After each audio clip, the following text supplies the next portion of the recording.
ओएचपीसी बारणीपुर यूनिटर 5 kilometre परिध अंचल भितर बसवास करुवा समस्त आदिवासी मागणा बिजुली तथा रास्ता आलोकीकरण व्यवस्था करने दाबी। कोरापुट जिला बारणीपुर ओएचपीसी यूनिटर 5 किलोमीटर परिधि भितर बसवास करुवा जनसाधारण दाबी करिसेंति। बारणीपुर ओएचपीसी यूनिट वार्षिक प्राय 4,50,000 यूनिट बिजुली उत्पादन करी 90 कोटी ऊर्ध्व टंकार राजस्व आदाय करुछि।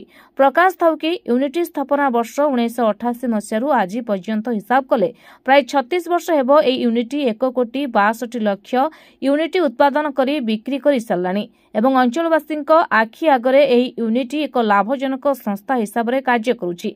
तेणु साधारण जनता स्वार्थ रक्षा पाई ओएचपीसी को अनुरोध कले।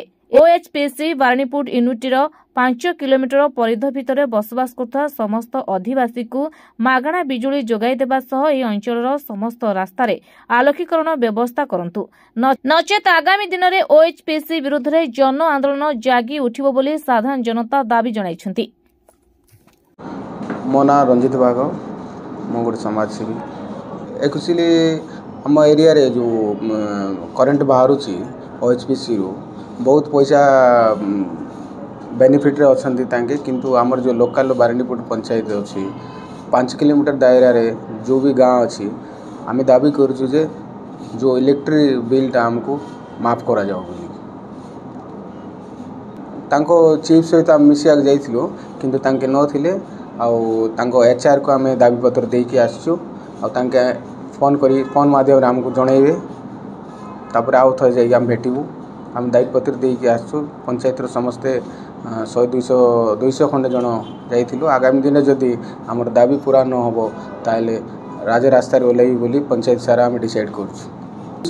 माचकुंड रे जो जा अनकाडेली रे जो प्रकल्प अच्छी तारे बेनिफिट सीटर लोकल जो 5 किलोमीटर दायरा अच्छा बेनिफिट पाँच, किंतु आम बारणीपुर पंचायत आमको किसी बेनिफिट मिलूनी। रास्ता घाट देखूँ कि पानी सुविधा देखूँ कि एजुकेशन देखूँ भल बेनिफिट पाँच, किंतु आमको बारणीपुर पंचायतवासी को किसी बेनिफिट मिलूना। और खास कर ये जो करेंट फ्री देवा कथा ता मिलूनी।